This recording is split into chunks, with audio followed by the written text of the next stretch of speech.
Good morning and welcome to this little 30-minute webinar on your introduction to the Enneagram. So those of you that are here, thank you very much for coming, and those of you that are listening to the recording, I'm so pleased that you're interested enough that you came to watch the recording. So those of you that are here right now, if you have questions, I will turn your volume back on so you can talk at the end and ask any questions that you have. But during the talk, if you have anything, put it in the chat box, and I'll get notified that there's something in the chat box, and I'll be happy to answer it. Okay, so the purpose of today is to talk a little bit about the Enneagram. And I believe the topic of the webinar was, can taking the Enneagram test impact your professional success and your personal happiness? And my answer to that question is an unequivocal yes, it certainly can. So why bother with the Enneagram? Well, first of all, throughout time, we've sort of been told by our great wisdom folks of the past that the best way to find inner peace and happiness and success in life is to know thyself. Well, if you're like me, you have tried that and you understand that it's way more difficult than you may have thought it was going to be. And part of the reason for that is the personality. Now, most people think that the personality is a absolutely fixed thing that we have. Actually, most people think the personality is who they are. So part of this webinar is to start challenging those ideas. And one of the best ways to do that is by becoming familiar with the Enneagram. The Enneagram is an ancient tool that, in my awareness, was designed as a spiritual tool originally to help a person gain a little distance from their personality so that they could focus more fully on their spiritual self and that part of the journey. So the Enneagram came back into popular use a while back. I'm not going to worry about the history of it here. What I really want to talk about is how the personality is what you will run into as an individual and also as a coach or a practitioner if you're working in the mental and emotional health field. You'll run into resistances within the person to being able to evolve the way that they would like to evolve, or perhaps they'll just talk about it as changing the way they behave in life. However they talk about it, one of the things that is helpful to begin to understand is that the personality itself has a structure. I think I'm going to check here. I've got somebody, I'm going to mute you because I can hear you a little bit. Okay, so I'm going to continue on. So the personality is thought of as sort of something that you either have or that you are, and that it is fixed. And in actuality, the personality is a fixed structure within you.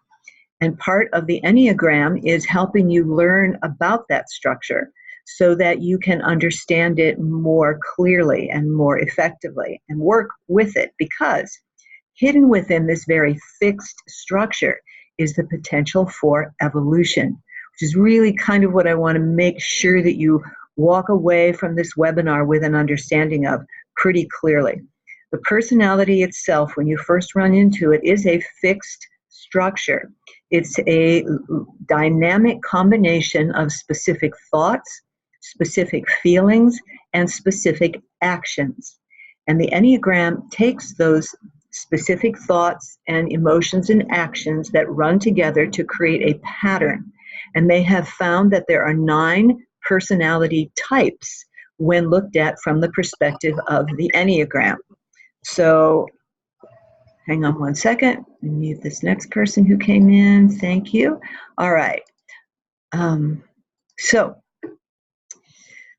the major issue here is that if you want to know yourself and be happier, your personality is going to be the main culprit in slowing you down or stopping you altogether. So one of the most valuable things you can do for yourself and for your clients is to take the Enneagram test and to start exploring what the Enneagram is all about.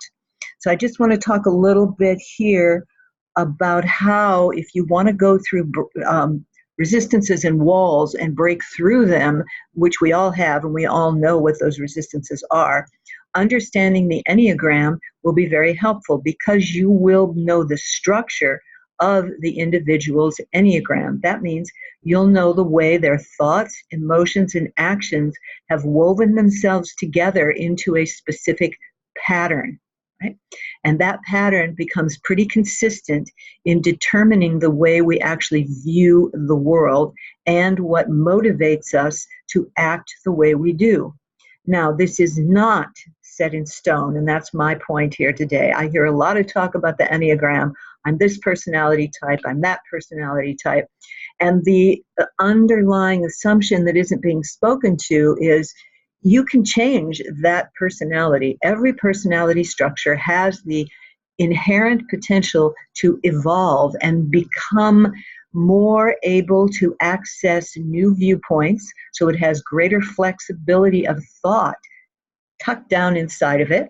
It has a higher capacity to be willing to explore new ideas than you will ever find when you first run into your personality structure, because it's so fixed and solidified, because nobody's ever approached it from the perspective of, hey, let's evolve you. Let's create a little more flexibility within your dynamic of thought and feeling and action. And you will also be able to expand its ability to accept more things, because when it first starts, the personality is pretty limited in what it will accept as truth and what it will reject as false. So once you start to understand the personality as a structure, that structure is going to help you a lot. Now, as a personal example, I'm an Enneagram number 4, which is called the romantic or the tragic romantic. And by the way, there are lots of different names for the personality types depending on whose program you're studying with, but the descriptions of the Enneagram pretty much remain the same in how they see things, how they think, how they feel, and what they do. The other thing I want to mention somewhere in here today is that with the emergence of the Enneagram as a more popular self-help tool, people tend to think that whatever actions that you're doing, whatever behaviors you're presenting determine your Enneagram type. And they do, but the thing that really determines your Enneagram type is what motivates the person to engage in those thoughts and feelings and actions. Because, as you well know, as a human being, we pretty much all eventually have the same thoughts, the same feelings, and the same actions. So whether we get angry at the drop of a hat doesn't necessarily mean that you're a 0.8 on the Enneagram. All people can get angry at the drop of a hat. So whatever the behaviors are, this is really an important little key. It's not as important what the behaviors are to type yourself as it is what motivates the person to engage in those behaviors. So that's a key point that I kind of wanted to stress, because the Enneagram is way more powerful than, say, Myers-Briggs, which has just 4 areas here. Nothing against Myers-Briggs, by the way. It's a good process. But the Enneagram is much deeper and broader and encompasses the wider version of who you are as a human being, and your potentiality for that being the bigger human being, the better human being, the more flexible human being, is, in all honesty, a potential locked within that rigid, fixed personality structure. So the place to start is to find out what is the structure per se. So this is one of the reasons why it's a really good idea to study the Enneagram, first for yourself, of course, and secondly, if you're working with people, and of course, my work is to help you help others, right? Then you're going to want to have the Enneagram as one of your basic tools that you utilize. I have all of my clients take an Enneagram test before they come in and have them type themselves.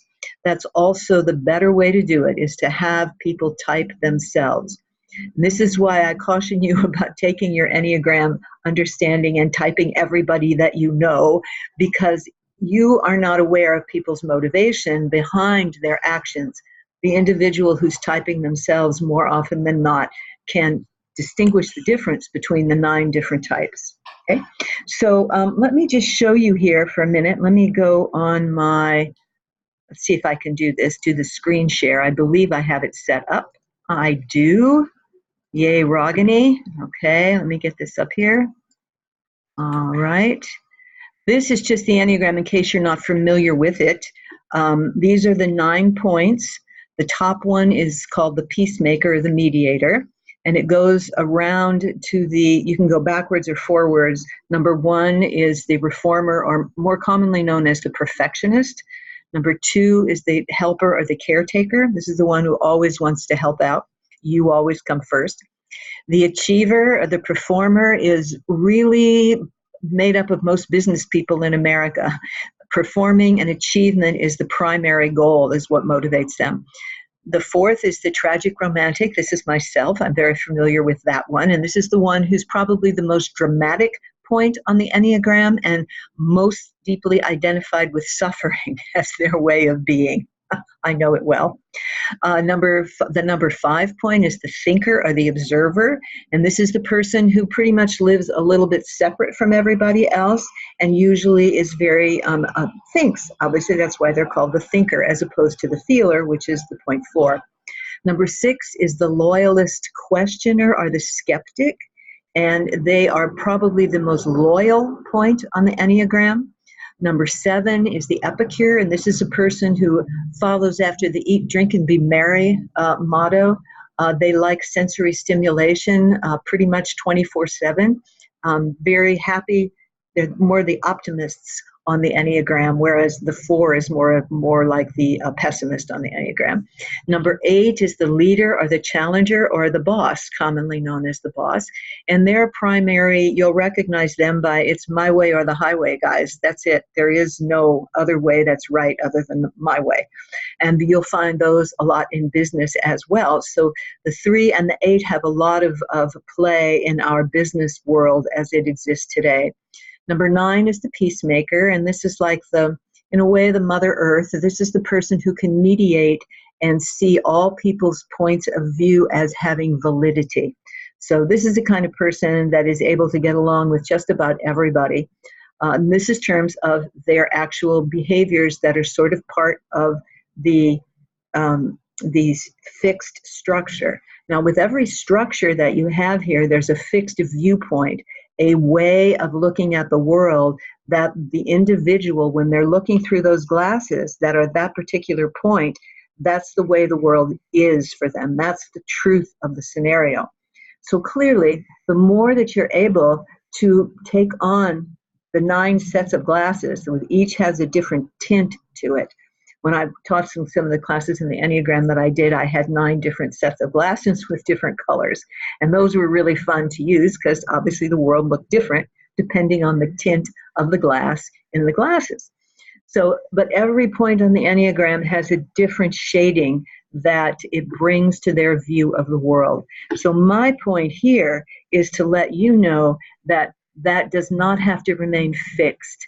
If you can start to take on the viewpoints of all 9 Enneagram types, you're going to have increased your flexibility of thought, right? So that you can start to see how other people perceive the world and what makes them tick and why they're doing what they're doing.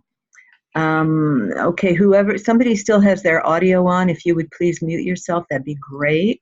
Let me see. I see it here. I'll do it. Okay, done. All right.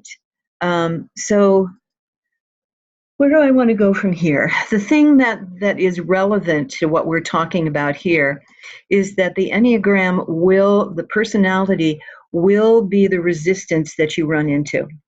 And everybody knows that resistance is the thing that stops us from being able to expand our viewpoint and take on the new behaviors, the desired changes, the new ways of thinking that we've come to a coach or a counselor or somebody for help with.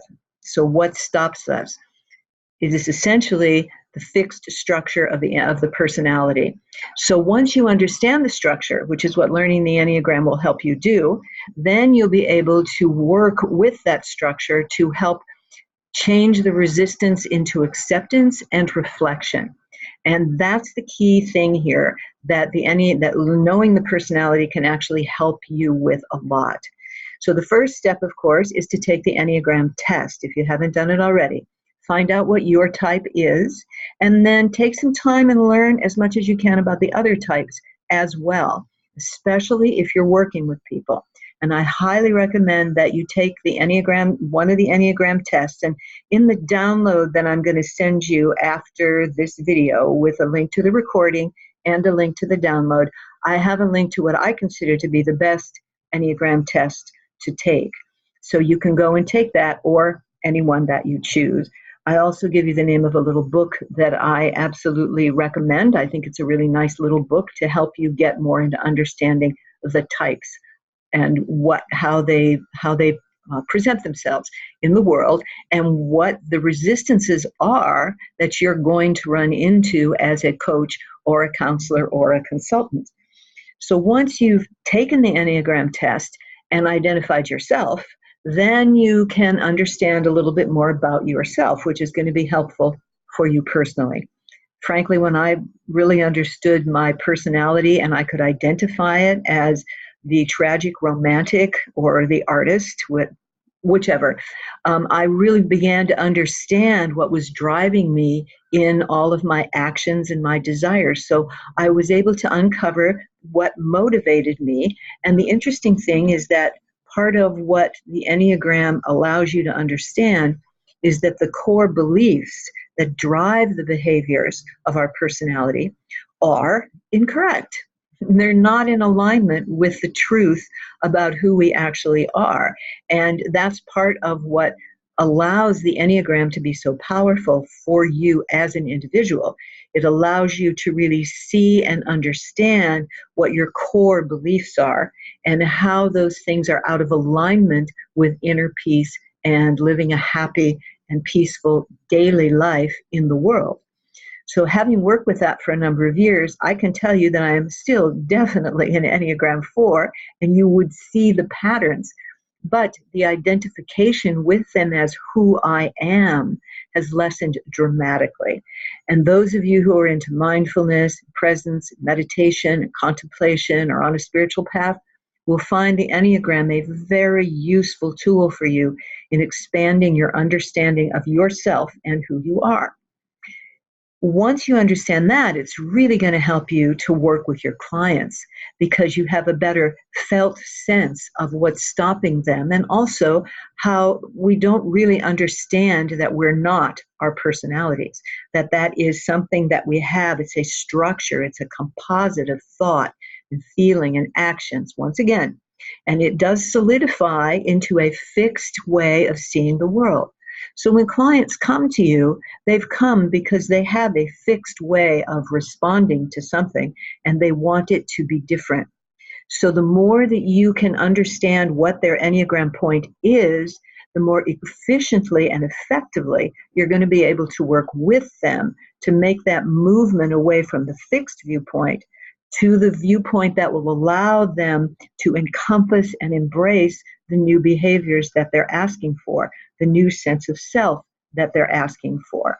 So I highly recommend embracing the Enneagram as one of your major tools that you're utilizing to help people grow in your private practice as a coach or a consultant.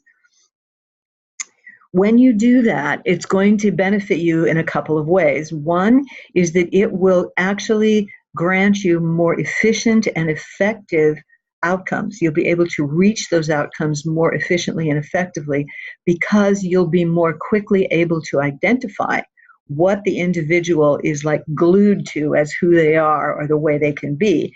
And you can have the tools to be able to separate that glue and pull it apart so that the person has, again, more flexibility of thought, more ability to be willing to embrace and explore new ideas, and also to be able to embrace more things as being acceptable and less as being unacceptable.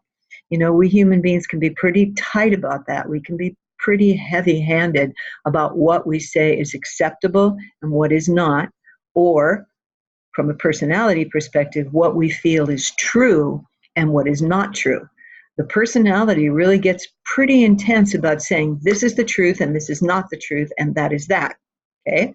No matter what it is, even if it's helping other people is the truth and paying attention to yourself is bad, or achieving is the truth. That's the truth about life.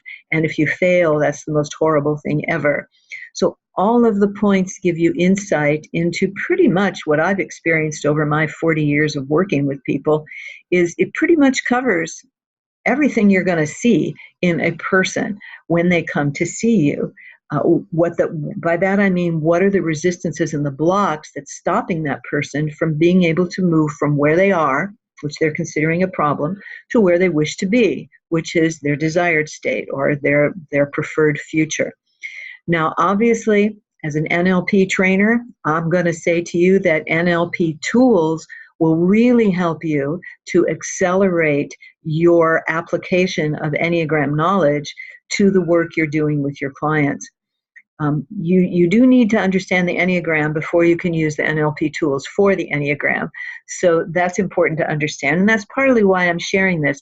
And also because it really did change my life to have the Enneagram involved in it as the way I see things, and also the lens through which it's an additional lens through which I can view other human beings.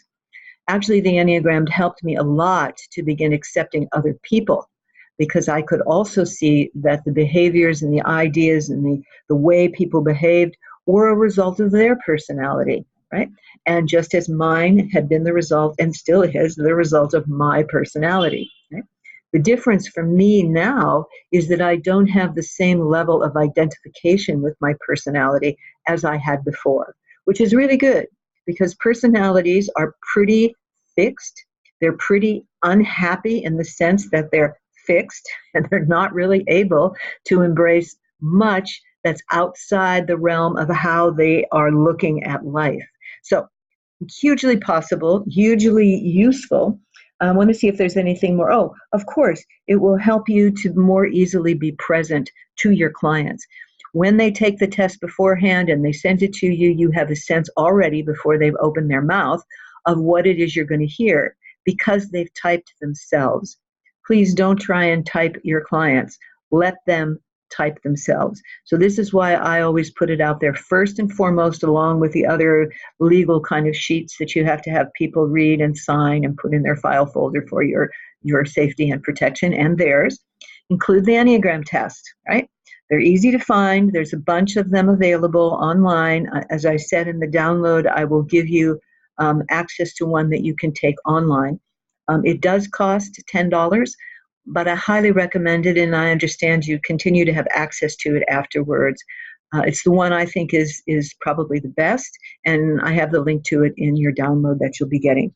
Let me just take a glimmer here at my notes to see if because we're coming up to the end of the time here. You know what I think I want to do is show you one more thing here on the share. So hang on, let me go back and do that. Share, can I do that? Let me go over here, and let me come down. This is actually part of your handout that you're going to be getting, so not to worry about that. But here it is. Then I'll just put this to tell you. The 9 points are separated into 3 categories. So 3 of the 9 points use the gut as their guide to living. 3 of the points use their emotions or their feelings to guide them through life. And the remaining 3 use their head or thinking to guide them. So these are called the gut points. And those are the 3 at the top, the 8, 9, and 1 around the top of the circle. This is all in your handout that I'm going to give you, but that's the gut points. And then you have the feeling points, and that's 2, 3, and 4. So you'll be looking at that when you get this handout. And then you have the head points, the thinkers. So you have the thinkers, the feelers, and usually gut is called intuition. So thinking, feeling, and intuition are the primary tools that that the personality uses to engage in life. So I just cannot overemphasize how powerful the Enneagram can be. Now, I am not an essential Enneagram teacher. Okay, there are a number of teachers out there where you can learn the Enneagram, who you can learn the Enneagram from. There's Helen Palmer, there's Dr. Andrew Hahn, He just changed the name of his thing, and I can't remember what it is, but you can Google him. Helen Palmer has an online training. There are lots of people that you can study with. The Essential Enneagram Institute. You want to look at what the Enneagram is. Once you got a minimal understanding of the Enneagram, that's when you want to look at NLP to bring in some tools to help you work with it more efficiently and more effectively. Okay, I think that's about all I have to say about it. Take the test. That's my primary thing here. It will benefit you personally. It will benefit you professionally enormously. I've been using the Enneagram test for years now, and along with my NLP skills, those two things have been the most helpful in getting people to give me fabulous referrals and to keep returning again and again for more and more help whenever they run into a problem. It can be years later. Because if you're running a private practice, one of the things that you want to be able to do is have return clients, repeat clients, and have those repeat clients give you fabulous referrals. I guarantee you it is a lot easier to maintain a private practice based on your skill, right? Because that's what generates return clients and fabulous referrals. And that means you'll have to spend less time and less money in marketing, that amazing arena out there of confusion for people like me who are more concerned with the inner world than the outer. Again, if you have spiritual people who gravitate towards you, and I have a lot of those, the Enneagram is going to be very helpful, because when you get into it, you'll see that it has an additional deeper layer to offer to you in relationship to spirituality and another whole set of viewpoints that can help a person navigate their spiritual map about how to navigate life. Remember, some are using their mind, some are using their emotions, some are using their intuition. But the people who are on spiritual paths want to use their spiritual principles as their way of guiding their life. And oftentimes the resistance to doing that is coming from the personality. So, as my last note, remember your personality, although it starts out fixed, has within it this quivering little seed of potentiality to evolve itself into a higher capacity to live with more freedom, more flexibility, more capacity to accept things as they are, and much more able to explore new behaviors, to take risks and to take chances at discovering what does life look like from the other 8 points on the Enneagram. Okay, so I haven't seen any questions come up in the chat, so I'm going to assume that right now there hasn't been any related to what I'm talking about. So what I'm going to do here is I'm going to go ahead and end the video here, and those of you that are here, stick around. I'm going to put you on screen if you want, but I won't be recording anymore. So those of you that are here or watching the replay, thank you very much. If you have any questions or comments, please go ahead and send them to me, Ragini, at tohelpyouhelpothers.com. That's T-O, to help you help others. That's my thing, to help you help others. And as an NLP trainer with lots and lots of years of experience, I love to help people who are just beginning or are already been working for a while but need some new input, some new juice in their capacity for enjoying what they're doing. Okay, that's it. Thank you so much for coming today. I really appreciate it. And take care and much love. Bye.